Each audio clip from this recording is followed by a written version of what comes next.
खुलुमबाय लोगोफोर नोंथांमोनखौ गिबियावनो गासैखौबो बड' जबनि स्लाव बरना लाग्रोनाय जाबाय लोगोफोर आं नोंथांमोननि थाखाय जोंहा फैबाय थानाय ग्रेड 3 एग्जामनि थाखाय आङो रिजनिंनि भिडिअ लानानै फैदों दै आसा खालामो नोंथांमोना गासिबो बे भिडिअखौ जोबजासिम नायलांगोन होननानै आरो जायफोर नोंथांमोना DHS नि आरो DME नि ग्रेड 3 आरो ग्रेड 4 नि एग्जामखौ होनो नागिरदों नोंथांमोनाबो बे भिडिअखौ गासिबो नायखाबानो जाबाय जोंहा रिजनिंआ एग्जामाव फैखागोनखा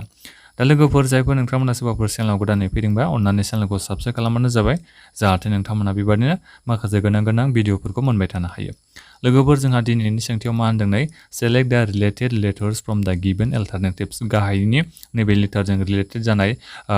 लेटारखौ बेहाय सेलेक्ट खालामनांगौ बेखौ होनदों आरो बेहाय लोगोफोर आं बे कुइसनखौ बर'नि लिराखै अब्लाबो नोंथांमोना सिन्था खालामनांगौ गोनांथि गैया मात्र बेल'सो एग्जामाव बेलेग जागोन बर'नि लिरगोन नाथायबा गाहायनिया सेमानो थागोन बेखौ नोंथांमोना गोसोआव लाबानो जाबाय दा जोंहा सोंथियाव मा होनदों नै DCBA is to WXYZ माने DCBA खौ जोङो WXYZ होननानै लिरनो हायो अब्ला IJKL is to what अब्ला जोङो IJKL equal to मा लिरनो हायो बेखौ बेहाय सोंदों दे लोगोफोर दा बेहाय नोंथांमोना कुइसनखौ एसे मोजाङै नायबा बेयाव हमनो हागोन लोगोफोर उल्था नोंथांमोना बेखौ फरायनो नाजालाबाय बियो लारिनो दङ ABCD नंगौना नङा लोगोफोर बे लारिनो दङ आरो बेबो लारिनो दङ जोंहा लोगोफोर नाथायबा बेयो लोगोफोर जोंहा उल्था खारगोना खाराखै एजों ओरै फैनांदों दानिया जोंहा बे नायदो बियो ओरैजाय थांगोना थाङाखै WXYZ ओमफ्राय बेखौ बेबादि लिरनो हायो DCB खौ जोङो बेबादि लिरनो हायो अब्ला IJKL आ बोरै थांदों ओरै थांगोना थाङाखै लोगोफोर बेबादि थांदों IJKL दा बेबादि थांदों अब्ला जोंहा एन्सारखौ माबायदि थांनायखौ दिहुननांगोन बेबादि थांनायखौ दिहुननांगौ लोगोफोर दा बेहाय अब्ला नोंथांमोना नायदो नै बिनि डिफारेन्सखौ नायदो लोगोफोर एआ जोंहा फार्स्ट हांखो नंगौना नङा नंगौ दा बिनिफ्राय जोंहा लास्ट हांखोआ मामोन जोंहा लोगोफोर WXYZ जेदा जोंहा लास्ट हांखो नंगौना नङा फार्स्ट हांखोआ जोंहा मायाव फैदों लास्टआव फैदों बिनिफ्राय जोंहा लास्ट हांखोआ जोंहा लास्टआवनो थाखादों नाथायबा मोनसे खोथा लोगोफोर बे वर्डखौ नोंथांमोना साननो नांगोन दै फार्स्ट वर्डआ जोंहा जेब्लायबो मायाव दङ लास्टआव फैदों अब्ला जोंनाबो बिनि नैबे फार्स्ट वर्डआ लास्टआव फैनांगोन नङा लास्ट हांखोआ फैगोन लोगोफोर दानिया डिफारेन्सखौ नायनो थाखाय नोंथांमोना मा खालाम मोनसे कपि लाबानो जाबाय ब्लेंक कपियाव नोंथांमोना लिरबानो जाबाय ABCD जेसिम फुरा लिरनानै नोंथांमोना वर्डखौ साननो नांगोन दै खैथा वर्डनि बेहाय डिफारेन्स दं बेखौ नोंथांमोना साननो नांगोन दा बेहाय जोंहा लोगोफोर IJKL बिनि डिफारेन्सआ गासै जोंहा 8था डिफारेन्स दङ दै दा 8था डिफारेन्सनि थाखायनो जोंहा अबे मोनसे अप्सना जागोन नैबे Cआ जागोन दै लोगोफोर नोंथांमोना बेखौ मा खालाम जेडनिफ्राय ओरै उल्था सानबोबानो जाबाय आरसिम अब्ला नोंथांमोना 8नि डिफारेन्स मोनगोन 8 वर्डनि डिफारेन्स मोनगोन आरो बेजों लोगोसे एनिफ्राय नोंथांमोना सानलाङोबा आरसिम अब्लाबो नोंथांमोना 8 डिफारेन्स मोननो हागोन दा बेनिखायनो जोंहा बिनि कारेक्ट एन्सार जाहैबाय नैबे Cआ दे लोगोफोर बियो नाय RQPO बेयो जोंहा कारेक्ट एन्सार अप्सन नाम्बार Cआ बेखौ गोसोआव लाबानो जाबाय नोंथांमोना ABCDखौ कपियाव लिरनानै लानानै एसे लिरबासो बुजिनो हागोन दे लोगोफोर नङाबा नोंथांमोना हमनो हानाय नङा दानिया फैदो जोंहा माबायदि फैदों 2 नाम्बार सोंथियाव मा होनदों नै लोगोफोर 2 नाम्बारनि सोंथियाव एसे मिस्टेक जाबाय दे आंनि कुइसन लिरना नैबे से जानांगौ दे आं बेखौ गिबियावनो खोन्थाखानाय जाबाय सेलेक्ट द रिलेटेड लेटार्स फ्रम द गिवन अल्टरनेटिव्स दा गायाव होनायखौ जोङो सेलेक्ट खालामनांगौ ना बियो बबे बिनि अल्टरनेटिभ जायो 381 दे लोगोफोर बियो is to 160 अब्ला 478 खौ जोङो मा लिरनो हायो बेहाय नोंथांमोननिसिम सोंदों दा बे नोंथांमोना नायदो लोगोफोर 380 माइनास 160 बेसेबां जायो बेहाय नोंथांमोना बेखौ डिफारेन्स खालामनांगोन दे लोगोफोर नोंथांमोना गाबागावनो दानो मा खालामबानो जाबाय आं लिरनायजों लोगोसे नोंथांमोनाबो गाबागावनो कपियाव एसे लिरबानो जाबाय लोगोफोर जाहाथे नोंथांमोना माने मिथिनो हाखायो दा जोंहा बेहाय डिफारेन्सआ बेसेबां दङ लोगोफोर 271 डिफारेन्स दं दे 381 माइनास 160 बेसेबां जोंहा माइनास खालामबा बेसेबां जायो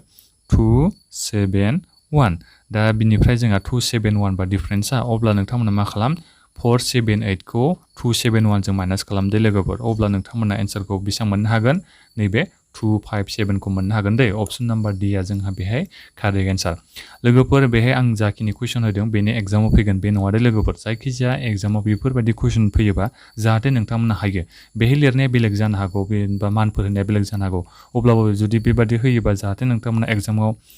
सामखौ बानायना फैनो हायो बिनि थाखाय बेबादि कुइसनखौ लाबोदों दे लोगोफोर दानिया फैदो जोंहा 3 नाम्बाराव मा होनदों लोगोफोर फाइन्ड द ओड वर्ड फ्रम द गिवन अल्टरनेटिव्स दा बेहाय गाहायाव होनाय वर्डनिफ्राय जाय आलादा नुयो बेखौ नोंथांमोनखौ सेलेक्ट खालामनो होदों दा नोंथांमोना फार्स्टनि वर्डखौ नायोबा नोंथांमोना मा नुनो हादों 8 दानख' 11 अब्ला जोंहा बे बेसेबां जायो लोगोफोर डिफारेन्सआ 3 नंगौना नङा से दानख'ब्रै अब्ला बिनि डिफारेन्सआबो बेसेबां जायो 4 निफ्राय 1 दानख'योबा 3 जागोन ना जाया जायोना 7 निफ्राय 10 दानख'योबा जोंना बेसेबां जायो 3 जागोन ना जाया 10 निफ्राय 7 दानख'योबा बेसेबां जायो 3आनो जायो दा बिनिफ्राय जोंहा 5 निफ्राय 3 दानख'योबा बेसेबां जायो लोगोफोर 2 अब्ला बिनि डिफारेन्सआ बबे वर्ड नाम्बार बयनिख्रुइ आलादा बेहाय लोगोफोर अपसन नाम्बार डि आ दे लोगोफोर 3 दानख'बाया कारेक्ट एन्सारा अपसन नाम्बार डि दानिया फैदो लोगोफोर जोंहा 4 नाम्बार सोंथियाव मा होनदों नै फाइन्ड द मिसिं नाम्बार 1 2 4 7 कुइसन मार्क 16 दा नैबे कुइसन मार्कनि जायगायाव नोंथांमोना एन्सारखौ दिहुननांगौ अपसना होनाय दंखायो दा नोंथांमोना बेखौ मा खालामनांगोन लोगोफोर नोंथांमोना उल्थाय माइनास खालामलाय 2 निफ्राय 1 माइनास खालामबा जोंहा बेसेबां मोनो 2 निफ्राय 1 माइनास खालामबा 1 मोनो 4 निफ्राय 2 माइनास खालामबा जोंहा बेसेबां मोनो 2 मोनो 7 निफ्राय 4 थाङोबा बेसेबां जायो लोगोफोर जोंहा एन्सारा 3 मोनो दानिया फैदो 7 निफ्राय 4 खौ जों माइनास खालामबा 3 मोनबाय दानिया जोंहाथ' बे लांदां जायगाया गैया नैबे दा जोङो अपसननिफ्राय लानांगोन जेनेबा हमना लाबाय आं 11 खौ लाबाय 11 निफ्राय 7 माइनास खालामबा जोंहा बेसेबां जायो लोगोफोर 11 निफ्राय 7 माइनास खालामबा बेसेबां जायो जोंहा 4 जायो लारियै फैगोन ना फैयाखै लोगोफोर जोंहा एन्सारा लारियै फैदों अब्ला जोंहा बिनि कारेक्ट एन्सार जों बबेखौ होनना मिथिगोन अपसन नाम्बार सि आ कारेक्ट एन्सार दे लोगोफोर एन्सारा जोंहा लारियै फैगासिनो दं बेनि थाखायनो जोंहा नैबे सि नाम्बार अपसना कारेक्ट एन्सार आसा खालामो नोंथांमोना एसेबाबो बुजिनो मोन्दों होननानै दानिया लोगोफोर जोंहा 5 नाम्बार सोंथियाव मा होनदों नै लोगोफोर सेलेक्ट द word which cannot be formed using the letters of the given word नैबे डिजार्टेशन वर्डखौ लानानै गाहायनि बबे मोनसे सेन्टेन्सखौ बानायनो हाया बेखौ बेखे नोंथांमोनखौ सायख'नो होदों दै अपसननि गेजेराव बबे मोनसे नैबे डिजार्टेशननिफ्राय लानानै मोनसेबो जों वर्ड बानायनो हाया बेखौ बे सोंदों दै लोगोफोर दा बे नोंथांमोना अपसनखौ नायबानो जाबाय अपसनखौ नायनायनि सिगां नोंथांमोना मा खालामनांगोन बेहाय बे डिजार्टेशनाव मा वर्ड दङ जाय वर्डआ बेहाय दङ बियो गाहायनि अपसनाव बबे मोनसेयाव गैया बेखौ नोंथांमोना नागिरबानो जाबाय आरो लोगोफोर दा बेहाय जोंहा लोगोफोर माया मोनसेया गैया नैबे गोजौआव डिजार्टेशनाव सि दं नामा लोगोफोर सिथ' गैयाना अब्ला जोंहा नैबे डाइरेक्सनाव जोंहा सि दंना अब्ला जोंनि बियो बबे मोनसेया कारेक्ट एन्सार जागोन नैबे अपसन नाम्बार सि आ कारेक्ट एन्सार जाबाय दा बेहाय कुइसनावनो होनखादों लोगोफोर which cannot be formed using the letters of the given word जाय नैबे डिजार्टेशन सेन्टेन्सखौ लानानै गाहायनि वर्डखौ बानायनो हाया बेखौसो नागिरनो थिनखादों नालाय दा जोंहा बेहाय सियानो गैखाया नालाय बेहाय होनाय वर्डआव दा डिरेक्सनाव सि दङ दा बेनिखायनो जोंहा कारेक्ट एन्सार जाहैबाय अपसन नाम्बार सि दानिया फैदो जोंहा 6 नाम्बार सोंथियाव मा होनदों नै introducing a woman a man said her husband is only son of blood relation नि आं कुइसन लाबोदों दै बे लोगोफोर her husband is only son of my mother how is the woman related to that man दा बेहाय होनदों आरो लोगोफोर नै गाव हिन्जावसाखौ सासे हिन्जावसाखौ बियो माबाया हौवासाया इन्ट्रडक्सन खालामदों आरो जेनेबा बिनि बागै खोन्थादों her husband is only son of my mother हारखौ सोरनि खोथाखौ बुंदों नैबे हुमेननि खोथाखौ बुंदों दै माने गावनि हिन्जावनि आं डाइरेक्ट एन्सारखौनो खोन्थाबावगासिनो हार माने हार हासबेन्ड माने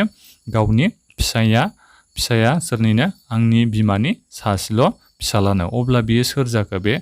नैबे हिन्जावसाया सोर जाखो हुमेन हाउ इज द हुमेन रिलेटेड टु द डेड मेन माने बे हिन्जावसाया नैबे हुमेना अब्ला बे हौवासाजों मा related दङनो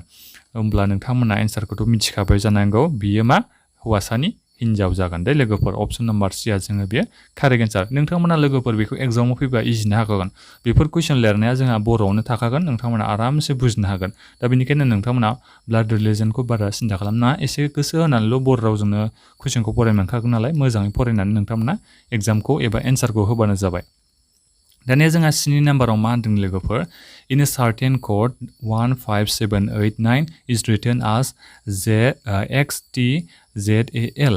and 2346 is written as NPSU how is 23549 written in that code दा बे 23549 खौ लानानै गाहायनि बबे मोनसे क'डखौ जोङो लिरनो हायो बेखौ बेहाय सोंदों दे लोगोफोर दा बेहाय होनाय दंखायनो 1 खौ जोङो मा लिरनो हायोनो x लिरनो हायोनो 5 खौ जोङो t लिरनो हायो थिग बायदिनो बेखौ लिरनो हायो जेरै जोङो n खौ मा लिरनो हायोनो 2 अब्ला नोंथांमोना मिथिखाबाय n खौ 2 लिरनो हायो p खौ जोङो 3 लिरनो हायो बेजों लोगोसे s खौ जोङो 4 लिरनो हायो u खौ जोङो 6 लिरनो हायो अब्ला जोङो 2 खौ मा लिरनो हायो लोगोफोर मिथिखाबायमोन 2 खौ मा लिरनो हायो बेहाय होनाय दंखायो 2 इक्वल टु मा n अब्ला जोङो 2 n खौ नागिरदो बेहायबो दं n नैबेल' गैया बे गासिबो दंजोबो नाथायबा जोङो दायो मिथिनो हाया एन्सारा बबे मोनसे जागोन दानिया जोङो 3 खौ नागिरनांगोन 3 खौ जों मा लिरनायमोन 3 इक्वल टु मा मोनलाया p अब्ला n नि उनाव जोंहा मा नागिरनांगोन p बेहायबो दं दा बे गैला जोंहा बिसोर मोननैनि गेजेरावनो जायखिजाया मोनसे एन्सारा दङ दानिया जोङो 5 खौ नागिरदो 5 आ जोंहा बिमोन 5 खौ जोङो मा लिरनायमोन सेकेन्ड नाम्बाराव t अब्ला जोंहा बबे मोनसे जागोन नैबे t दा जोंहाथ' नैबेबो थि दङ बेहायबो थि दङ बेहायबो थि दङ दानिया जों नागिरबावदो 4 खौ जों मा लिरनायमोन नैबे 4 ना नैबे 4 नाव मा दङ एस दङ अबे मोनसे अब्ला जोंहा लोगोफोर अबे मोनसे बे एस नंगौना नङा नैबे एस दा लोगोफोर बे एस दङ दा बिनिफ्राय जोंहा 9 खौ नागिरलाय एन्सारखौ मोनखाबाय अब्लाबो नागिरनो होबावबाय आरो लोगोफोर 9 खौ नागिरलाय 9 आ नैबे दंखायो एल अब्ला जोंहा एन्सारा बबे मोनसे जाखो अप्शन नाम्बार C आ जागोन ना जायाखै लोगोफोर NPTSL आसा खालामो नोंथांमोना एसेबाबो बुजिनो हादों होननानै लोगोफोर नोंथांमोना जाहाथे भिडिअखौ रिपिट खालामनानै नायो जायफोर नोंथांमोना हमनो हायाखै दानिया फैदो जोंहा 9 नाम्बार सोंथियाव मा होनदों लोगोफोर नै if 9 equal to 90 जुदि 9 खौ जोङो 90 लिरनो हायो 8 खौ जोङो 72 लिरनो हायो 7 खौ जोङो 56 लिरनो हायो 6 खौ जुदि 42 लिरनो हायो then 5 equal to what अब्ला जोङो 5 खौ मा लिरनो हागोन दा अपसना बेहाय होनाय दं दा नोंथांमोना कुइसनखौ एसे मोजाङै लजिक बाहायनानै नायनांगोन दै दिमाग बाहायनांगोन आरो माने नोंथांमोना 9 खौ जोङो 10 जों इनटु खालामबा बेसेबां जायो लोगोफोर 90 नंगौना नङा 8 जों जों मा सानजाबा 72 खौ मोनो लोगोफोर 8 into 9 खमायबोगानो नैबे सानजाबनाया खमायबोगासिनो दंना लोगोफोर नोंथांमोना हमनो हादों जानांगौ 8 into 9 जोंहा 72 दा 7 जों जोङो मा सानजाबा 56 खौ मोननो हायो 7 into 8 दे लोगोफोर 7 into 8 बेसेबां जायो लोगोफोर जोंहा 56 जायो दानिया फैदो जोंहा 6 into 7 ओरै सानजाबलांबाय थाबानो जायो उल्था नोंथांमोना हमनो हायाखै जानांगौ नै 8 into 7 बेसेबां जायो जोंहा 7 into 8 ओरै उल्था आरो ओरैजाय फैनानै बोरला थिरखौ आं ओरै होना होबाय 7 जों 8 जों सानजाब बेबारे 7 जों 8 जों सानजाबाय बेसेबां मोनखो जोङो 56 मोनबाय दानिया 6 सानजाबसिनि ओरै उल्था सानजाबबाय दा 6 सानजाबसिनि बेसेबां जायो 42 मोनो दाना जोङो 5 जों माजों सानजाबनांगोन 5 जों नैबे 6 जों सानजाबनांगोन 5 सानजाब 6 बेसेबां जागोन लोगोफोर जोंहा एन्सारा 30 नंगौना नङा 30 अब्ला जोंहा अपसन नाम्बार B आ कारेक्ट एन्सार जोबोद गोरलै बेयो लोगोफोर आसा खालामदों नोंथांमोना गासिबो बुजिनो हादों होननानै दानिया फैदो जोंहा 9 नाम्बार सोंथियाव मा होनदों if SWAT is written as UYCB then how will doctor be written in that code दा बबे मोनसे क'डा कारेक्ट एन्सार बेखौ नोंथांमोना सेलेक्ट खालामनांगौ S नि उनाव मा जायो S बिनि उनाव मा जायो T बिनि उनाव मा जायो जोंहा U अब्ला जोंहा +2 जागोन ना जायाखै लोगोफोर +2 लै मोनसे अनजिमा बारनाय जानांगौ आरो लोगोफोर सरि 2 सो होफ्लांबाय आङो STU गेजेराव मोनसे वर्डखौ जोङो गालांनांगौ WXY अब्ला जोंहा मोनसे वर्ड नंगौना नङा बेहायबो मोनसे वर्ड दा बेहाय मोनसे वर्ड गालांनाय गोजारदो लोगोफोर अब्ला नोंथांमोना बे एसेबाबो हमनो हाखाबाय जानांगौ नैबे D खौ लादो दानिया D निफ्राय खैथा मोनसे अनजिमा बारनांगौ जोंहा मोनसे अनजिमा बारदो CDEF अब्ला जोंहा बबे मोनसे जागोन F नाथायबा जोंहा बेहाय मोनथाम दङना F आथ' दा बेखौ जोङो हमनो हाथ'आ O नि उनाव मा जायो जोंहा OPQ Q जालायबाय जोंहा मोनसे अनजिमा बारनांगौ नालाय गेजेराव Q जालायबाय नाथायबा बेहायबो Q दङ बेहायबो Q दङ आरो बेहायबो आरो C नि उनाव मा जायो CDE मोनसे बारनांगौ होनखाबाय नालाय आङो अनजिमाखौथ' C उनाव मा जायो D जाबाय D खौ जोङो बारनांगौ मोनसे D E नाथायबा बेहायबो E दङ बेहायबो E दङ दाना जोङो T नि उनाव आरो मोनसे अनजिमा बारनांगौना जोङो TU U खौ गारदो दानिया मा फैगोन B फैगोन अब्ला जोङो कारेक्ट एन्सार बबे जागोन लोगोफोर अपसन नाम्बार B आ दै गोसोआव लाबोनो जाबाय आसा खालामदों एसेबाबो नोंथांमोना बुजिनो हादों होननानै